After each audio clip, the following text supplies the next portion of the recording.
خب اول میخوام شروع کنم این که شهر فروشی صرفاً یک پدیده اقتصادی نیست. شهر فروشی رو باید یک فرایند پیچیده اقتصادی اجتماعی سیاسی درک بکنیمش.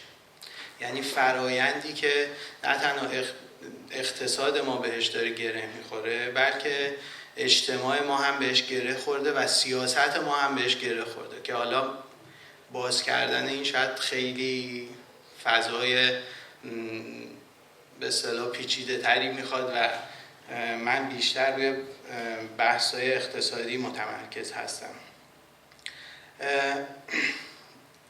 برای اینکه وارد موضوع بشیم اول باید ببینیم اصلا واقعا شهر چیه. وقتی صحبت از شهر میکنیم یعنی میخوایم پدیده شهر فروشی رو تحلیل بکنیم. شهر چیه؟ آیا شهر یه مرز جغرافیایی محدوده؟ وقتی صحبت از تهران داریم میکنیم راجع به چیز داریم دقیقاً صحبت میکنیم؟ آیا یه مرز جغرافیایی محدود تهران هست یا نه تهران کش اومده حتی توی تا استانهای مثل گیلان و مازندران کش اومده؟ یعنی ویلا سازی‌هایی که الان توی گیلان رونق گرفته آیا منفک از فرایند ساختمان‌سازی و بساز بفروشی است که تو تهران هست؟ نه خیر. بنابراین چیزی که اهمیت داره نه خود شهر بلکه اون فرایندهاییه که داره شهر رو یا فضا رو تولید میکنه. بنابراین شهر یک مجموعه پیچیده است از اقتصاد، جامعه و سیاست که این اقتصاد و جامعه و سیاست توی شهر تبدیل به کالبد میشن، یعنی بعد فضایی پیدا میکنن و اون بعد فضایی که شهر داره دوباره بازتولید میکنه همون فرایندهای اقتصادی اجتماعی سیاسی رو، همون فرایندهایی که خیلی ضرب المثلی که میگن آقا توی دوره ها پولدارها پولدارتر میشن و سیاستمدارها پست های بهتری میگیرن، یعنی همینطوری این فرایند داره توی شهر اتفاق میفته. بنابراین من شهر فروشی رو اینجوری میخوام تعریف بکنم و حالا بازش بکنم برای شما. شهر فروشی یک فراینده. شهر فروشی فرایندیه که استفاده میکنه از توزیع ناعادلانه ثروت و قدرت از طریق رانت زمین و مستغلات و این فرایند تولید فضای زیست ناعادلانه میکنه توی شهر و این فضای زیست ناعادلانه دوباره اون توزیع ناعادلانه ثروت و قدرت رو بازتولید میکنه، یعنی پولدارها رو پولدارتر میکنه و فقیرها رو فقیرتر میکنه. و اینجاست که شهر فروشی دقیقاً تیشه‌ایه به ریشه زیست شهری ما و خودمون این رو متوجه نشدیم در یک دهه اخیر اتفاقی که توی تهران افتاد حالا بازش میکنم. و این توی مقیاس کلان تمام سرزمین ما رو داره نابود میکنه، نه فقط شهرهای ما رو، روستاهای ما رو داره نابود میکنه، تمام محیط زیست ما رو داره نابود میکنه. بنابراین شهر فروشی نابودی زیست ساکنان سرزمین هست به نفع سوداگری. در حقیقت شهر که باید یک فضایی باشه برای مردم تبدیل به یک کالایی میشه برای سوداگری. شهر برای مردم چی بود؟ شهر برای مردم خیلی ساده است. من خیلی میخوام به زبان ساده توضیح بدم، نمیخوام خیلی پیچیده و چیزش بکنم. میخوام بگم اینقدر مسئله ساده است و ما لازم به پیچیدگی نداریم. شهر یک فضایی بود که مردم میخواستن توش زندگی کنن. یه جایی بود که محل کار بود، محل استراحت بود، تفریح بود، توش روابط انسانی شکل میگیره و برای اون فضاهایی ساخته میشه. یعنی اینها دقیقاً تفریح، استراحت، کار، اینها فرایندهای اجتماعی هستن که براش فضاهایی ساخته میشه، مثل پارک، کارخونه، خانه، کافه، مغازه.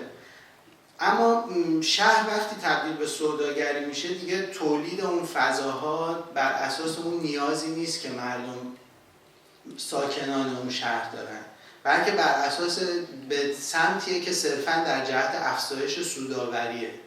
وقت که این از این طریق هست که رانت زمین یعنی زمینی که به اصطلاح قبلا فرض کنید یک نفر یک واحد مسکونی توش داشت، اینو بهش میگن رانت بالفعل زمین.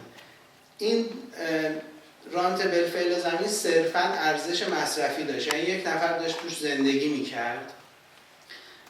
وقتی شهر برای به سوداگری تبدیل شد، مسئله تراکم فروشی میشه رانت بالقوه زمین، یعنی شما یک زمینی دارید میتونید روش یک ساختمون یک طبقه داشته باشید، میتونید 10 طبقه داشته باشید، اون 9 طبقه ما باقی مونده رانت بالقوه زمین هست.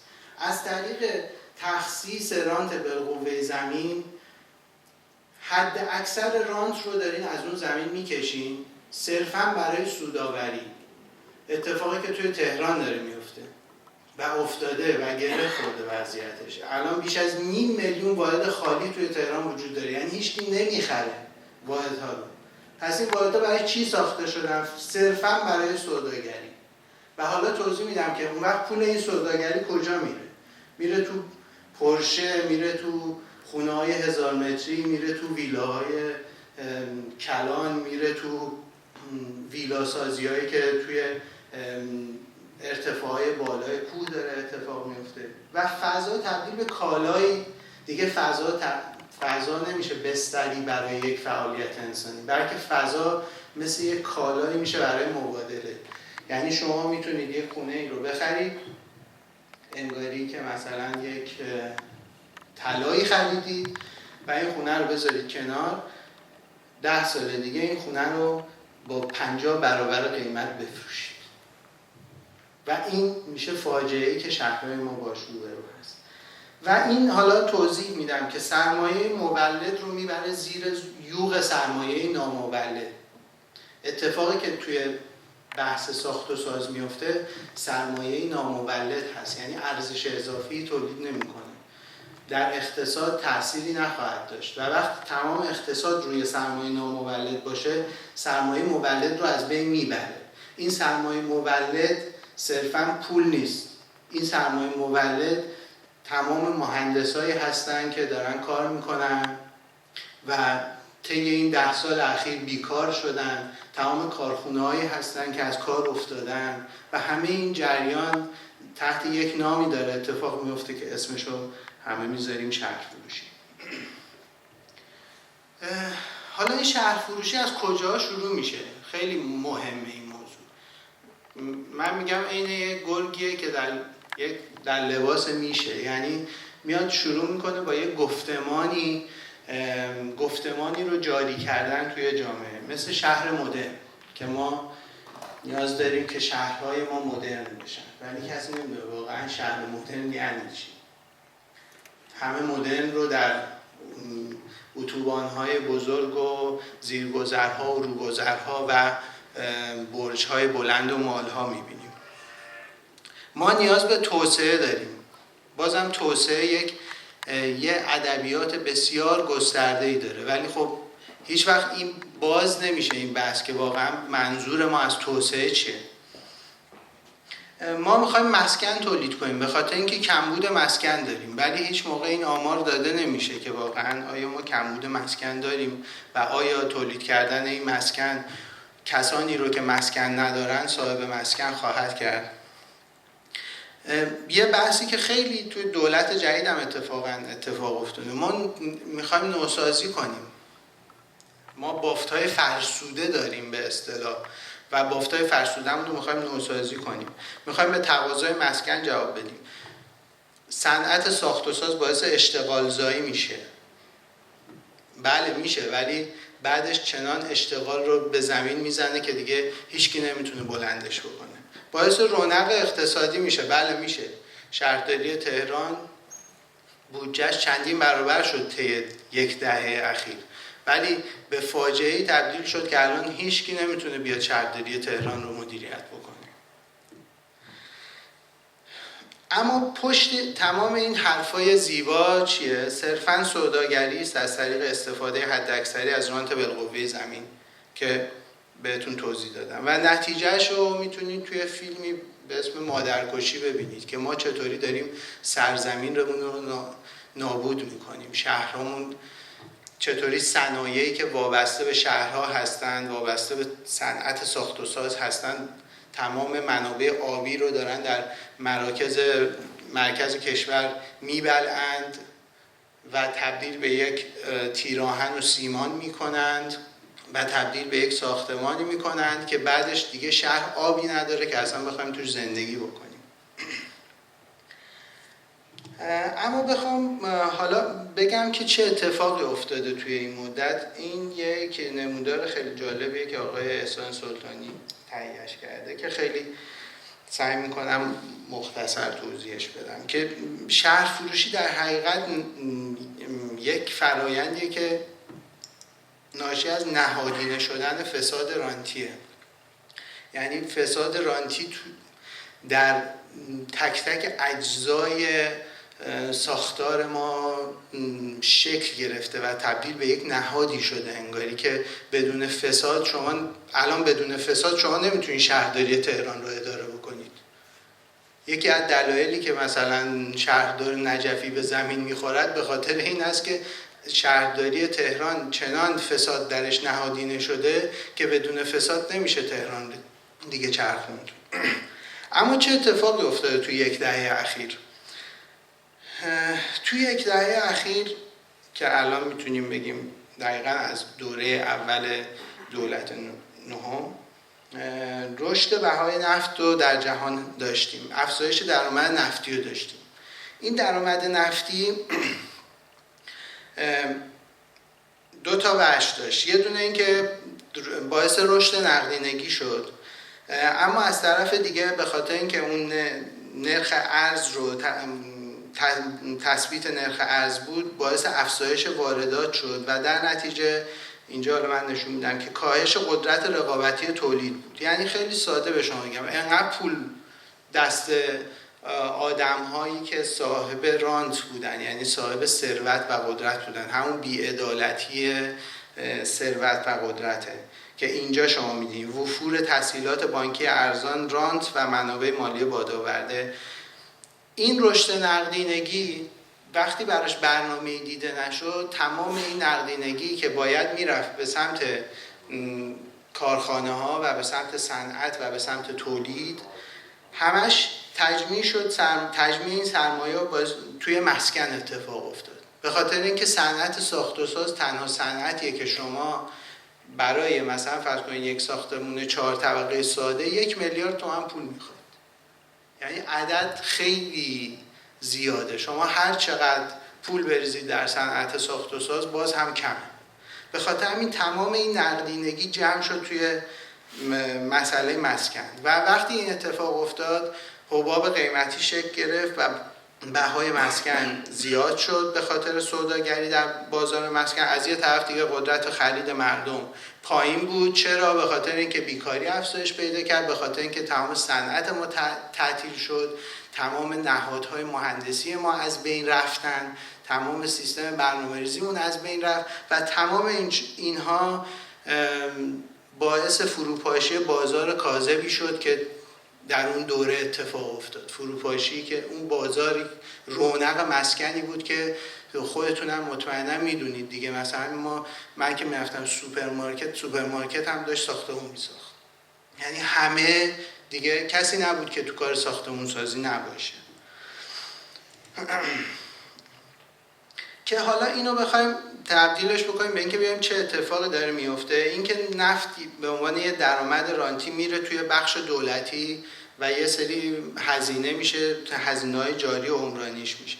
از یه طرف دیگه میره توی صنایع تهران، صنایعی که وابسته هستن به صنعت ساخت و ساز و این محصول ها میره توی بخش ساختمان. حالا شهرداری این وسط چیکار؟ از شهرداری این وسط مسئول تامین رانتیه که یعنی فشار مالیه که پول زیادی میخواد بیاد توی شهر و شهرداری هم دقیقاً همون چیزی که مهندس ایلبگی گفتن، اون جریانی که شهرداری ها مستقل شدن، شهرداری هم خب استقبال کرد که چه پول کلانی داره جذب این شهر میشه، پس ما بیایم این پول کلان رو جذب بکنیم. چطوری میتونیم جذب بکنیم؟ اینه که تراکم بفروشیم، به مردم تراکم بفروشیم و این درآمد رانتی شهر همش هزینه‌های جاری و عمرانی شد، یعنی تبدیل شد به زیرگذرها و روگذرها، تبدیل شد به برج میلاد، تبدیل شد، یعنی به جای اینکه ما بتونیم زیرساخت‌هایی رو که زندگی ارزان رو بتونه توی شهر فراهم بکنه برای اینکه سرمایه مولد ما به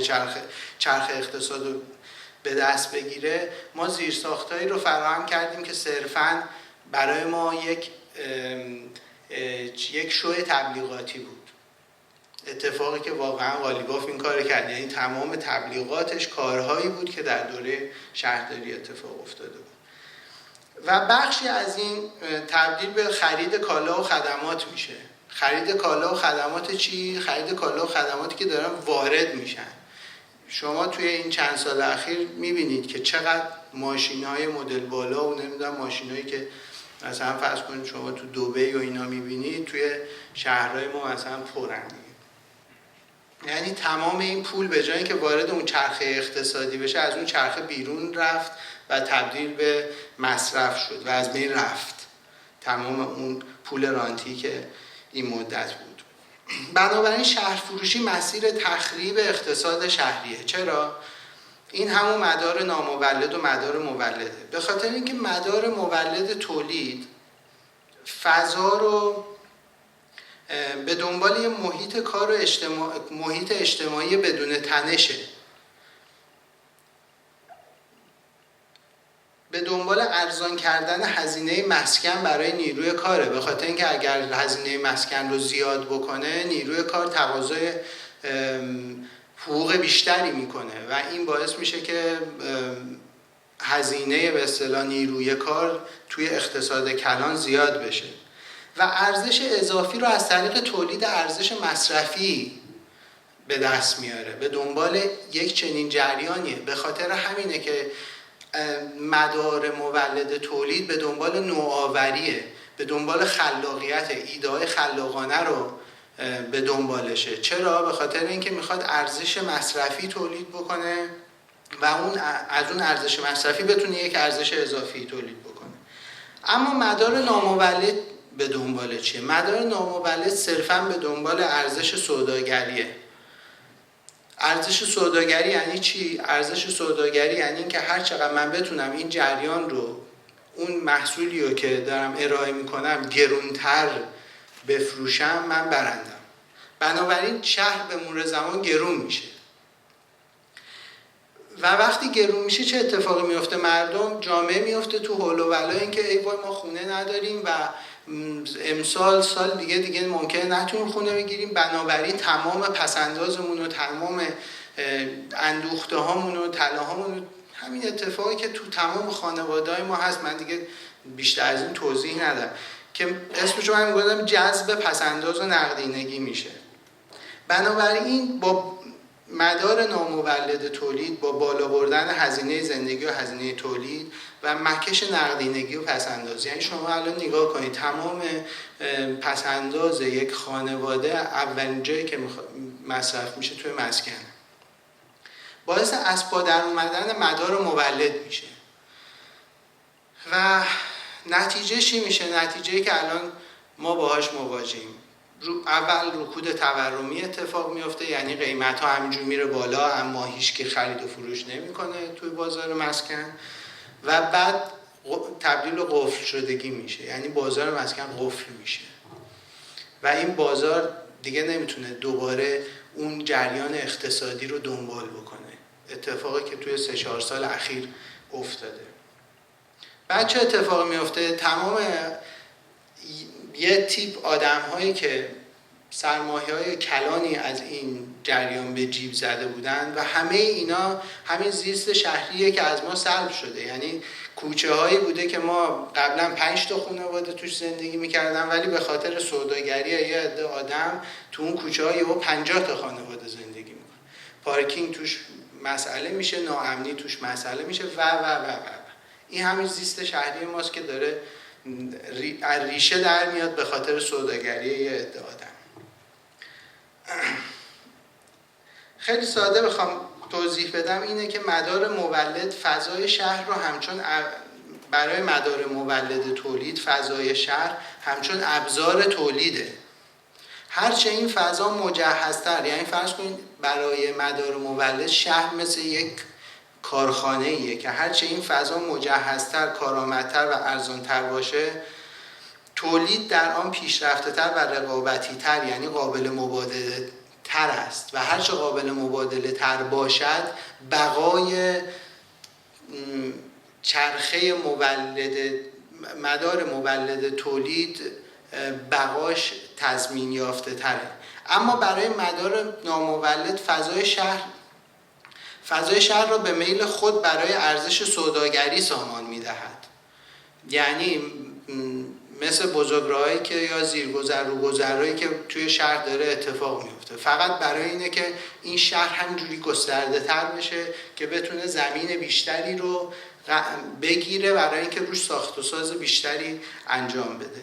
در نتیجه این فضا دیگه پاسخگوی نیازهای تولیدات پیشرفته و رقابتی نخواهد بود. مثل الان شما توی تهران، مثلا تهران با این جمعیت و با این پتانسیلی که داره اصلا نمیتونه به عنوان یک شهر جهانی شناخته بشه، به عنوان شهری که بتونه توی رقابت‌هایی برای جذب سرمایه‌های جهانی بتونه یک سرمایه‌ای رو کسب بکنه.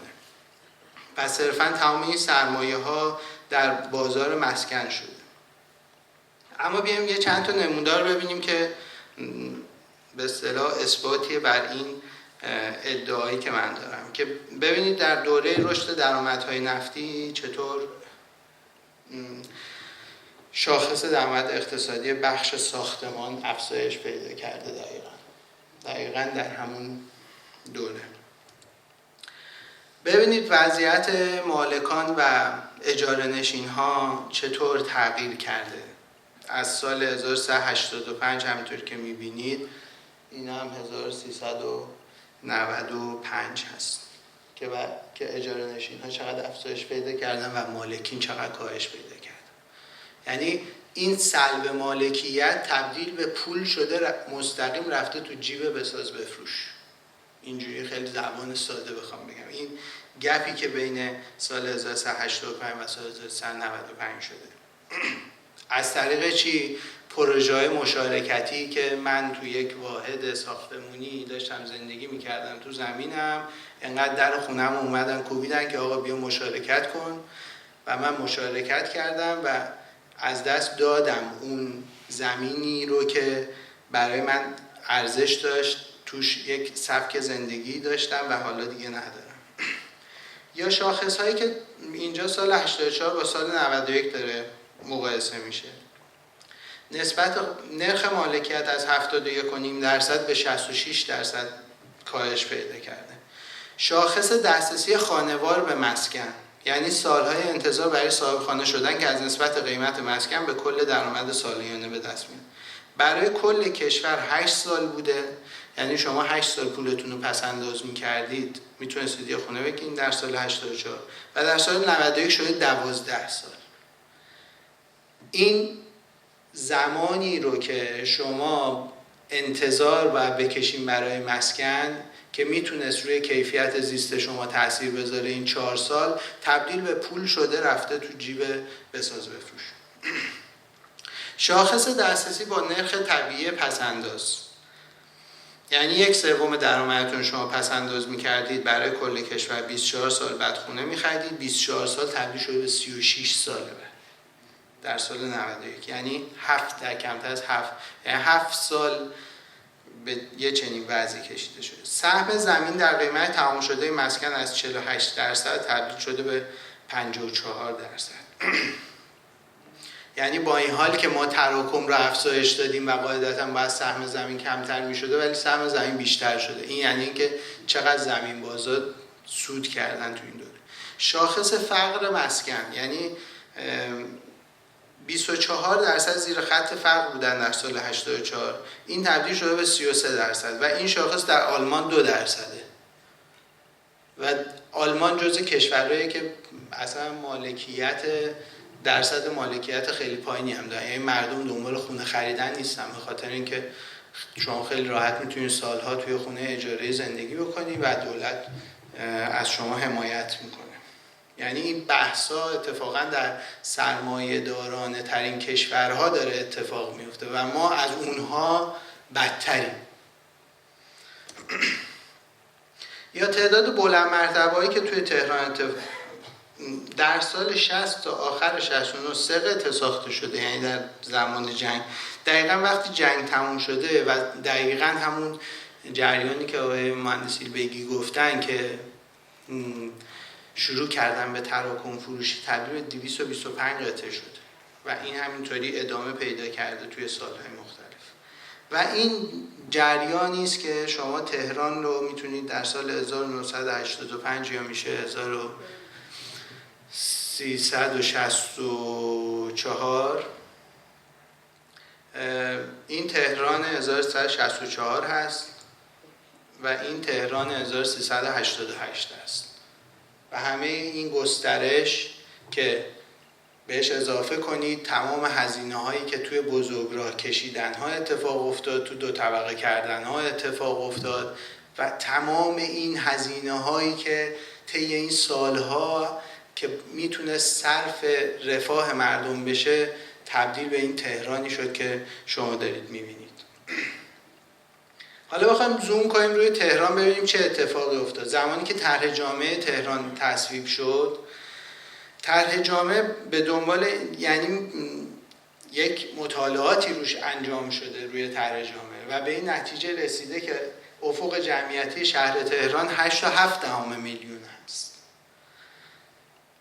و تامین خدمات طبق یک مصوبه‌ای که باید با 1% افزایش داشته باشه برای 9.1 میلیون نفر توی طرح جامعه افزایش پیدا کرد. مصوبه سال 86.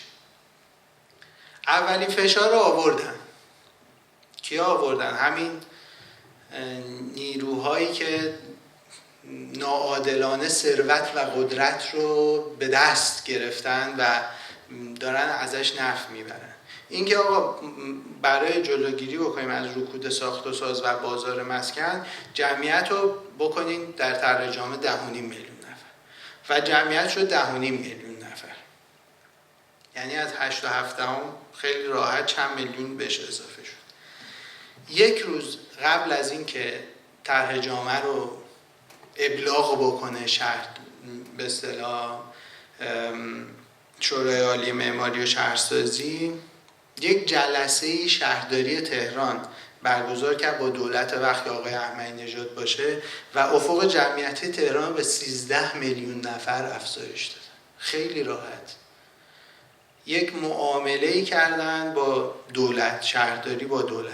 در ازای این افزایش جمعیت شهرداری موظف شد که تمام زمین‌های دولتی رو از پهنه کاربری اداری که اس بوده و یا پهنه‌هایی که جی بوده، تمام اونا رو تبدیل بکنه به پهنه‌های مختلط و پهنه‌های مسکونی.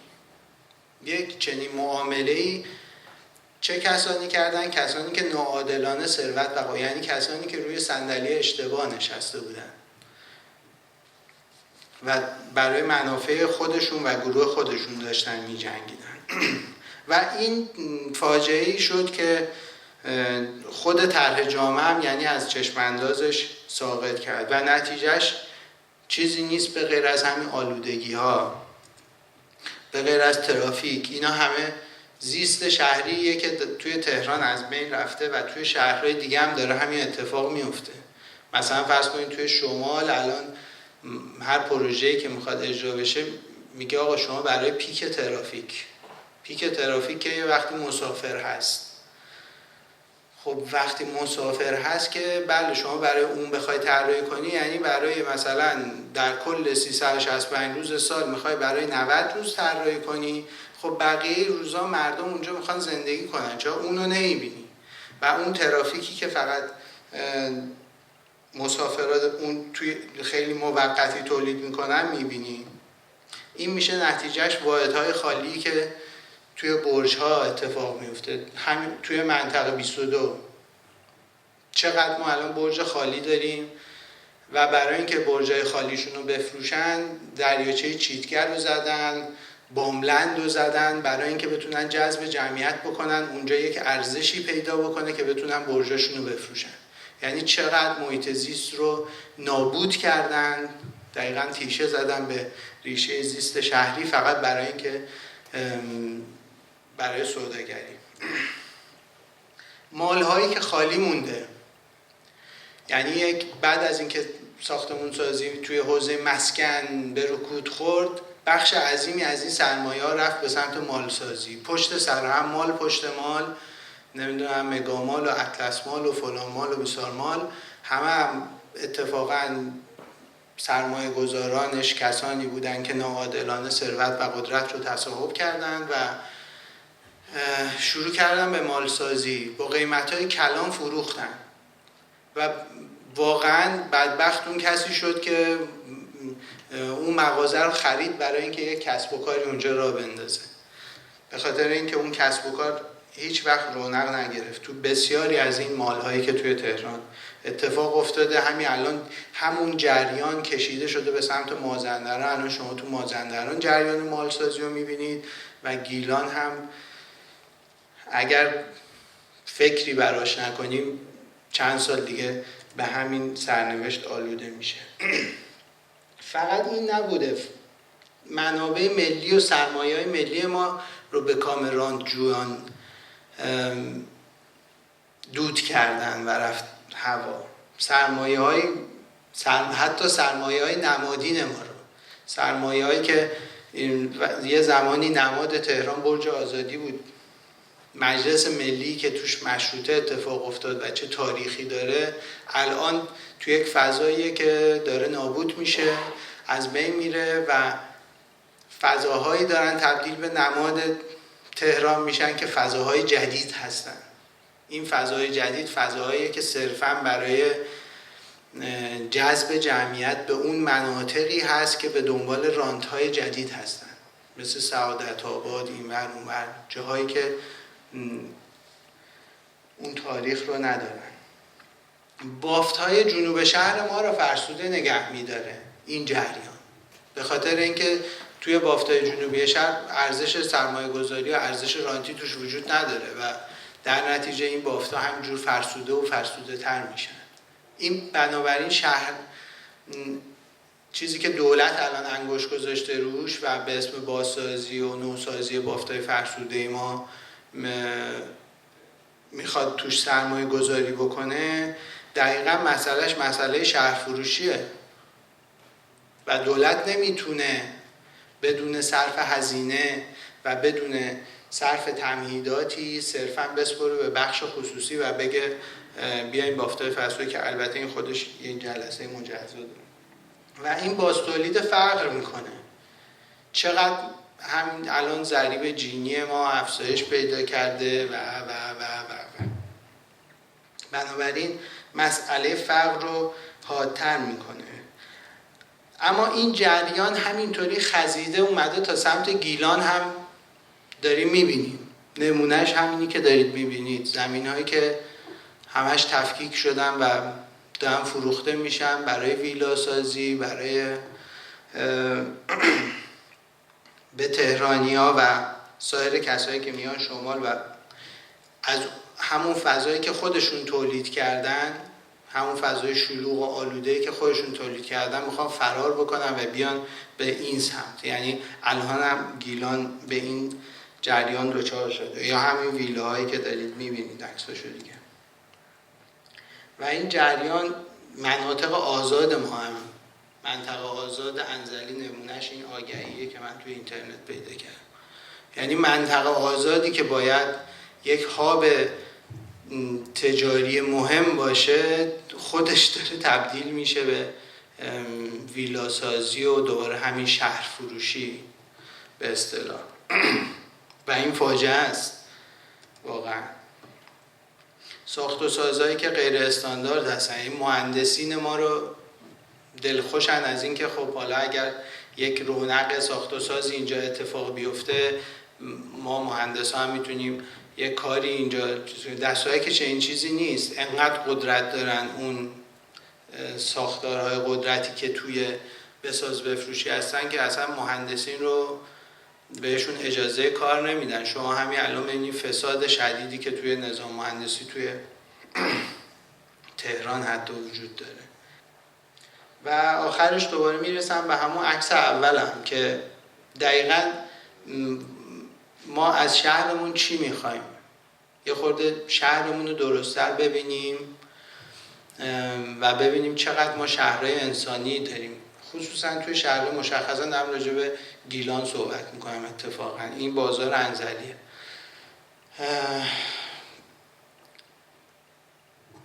آیا این شهر مدرن نیست؟ این پاریسه. آیا ما میخوایم از پاریس مدرن تر باشیم؟ این انزلیه، این پاریس. ما دنبال چیم واقعا تو شهرها؟ اما چه باید کرد واقعا ما با این جریان چیکار میتونیم بکنیم؟ 2 سطح داره بنظرم. یه سطح نهادی داره، یعنی اینکه مدیران ما چیکار میتونن بکنن، و یه سطح کنشگری داره.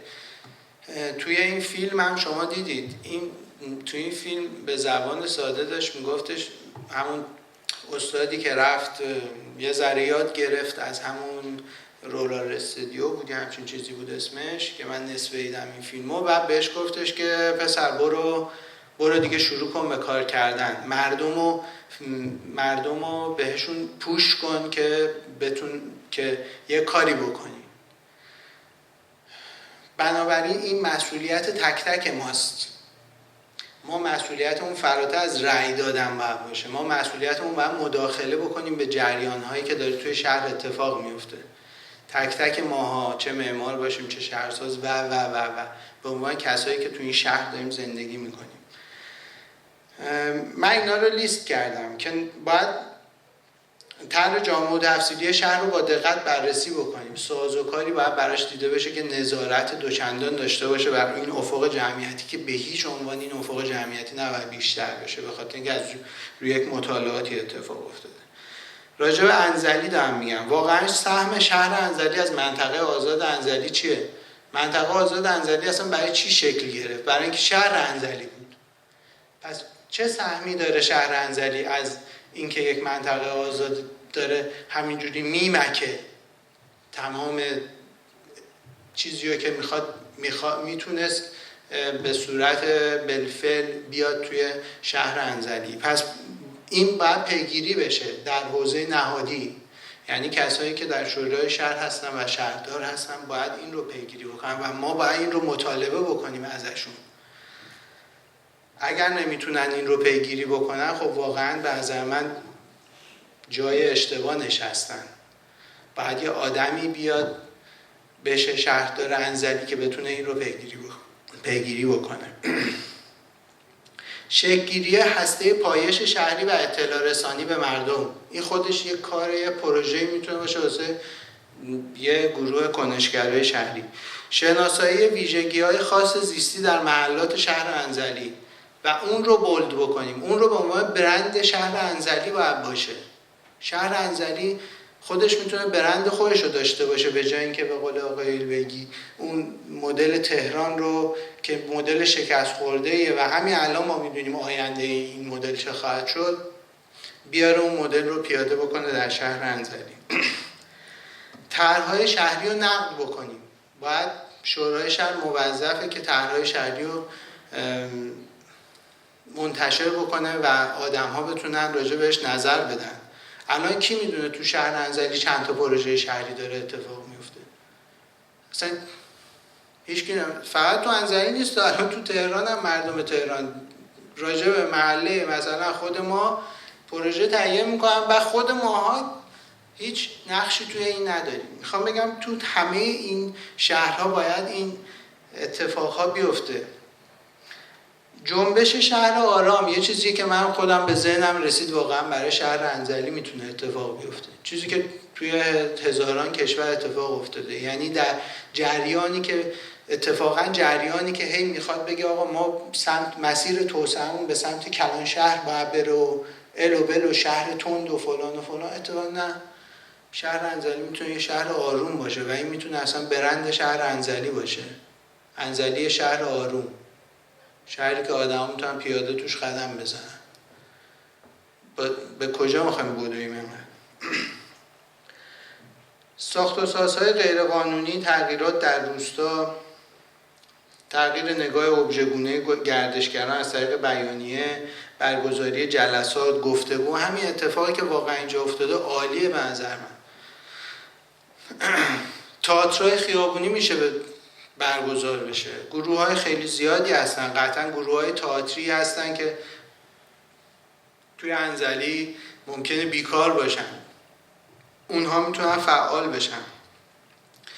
این موضوع حتی تو حوزه‌های روستایی میتونه باشه، بحث توان‌افزایی روستایی‌ها و ایجاد هسته‌های مقاومتی علیه فروش زمین. یعنی روستایی‌ها به جای اینکه زمینشون رو به قیمت مفت بدن به آدمایی که میخوان بیان اینجا و زمین خالی بکنن، این هسته‌های مقاومتی بتونه شکل بگیره. بازپسگیری دهیاری‌ها از زمینخوارا. واقعا دهیارای ما الان خیلی هاشون رو من میشناسم که اتفاقا میان دهیار میشن برای اینکه اون پوزیشن قدرت رو بگیرن، برای اینکه زمین خاری بکنن صرفا. نظارت بر منطقه آزاد برای تبدیل شدن به هاب مهم اقتصادی به جای محلی برای واردات پوشاک کم کیفیت و اتومبیل.